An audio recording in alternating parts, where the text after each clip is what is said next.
आज मैं आपको किडनी डिजीज के बारे में बताना चाहती हूँ। आजकल आपने देखा होगा कि बहुत से लोगों की किडनी खराब हो जाती है। इवन बहुत यंग पेशेंट्स 20s में पेशेंट्स हैं जिनको किडनी ट्रांसप्लांट की नौबत आ जाती है।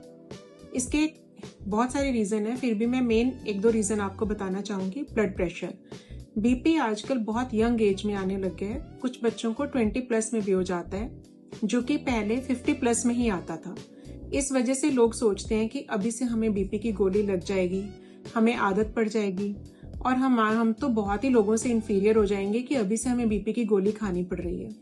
जबकि ऐसा नहीं है। उतना हाई ब्लड प्रेशर जब आपकी किडनीज पे लगातार जाता है तो किडनी को डैमेज कर देता है। ऐसे ही आजकल हेयर स्ट्रेटनिंग बहुत कॉमन हो गई है, जिसमें ग्लाइकोक्सिलिक एसिड यूज किया जाता है एज प्रिजर्वेटिव या प्रोपाइलिन ग्लाइकॉल।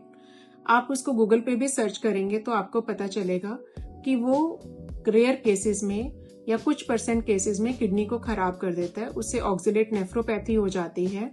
ये भी एक रीजन हो सकता है कि जो आजकल किडनी की प्रॉब्लम्स इतनी कॉमन हो गई हैं।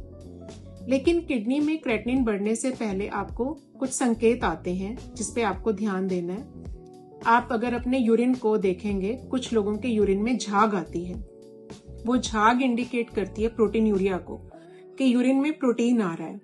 उसके लिए एक तो बेसिक यूरिन रूटीन टेस्ट होता है। इसके अलावा यूरिन प्रोटीन क्रेटिनिन रेशो एक टेस्ट होता है।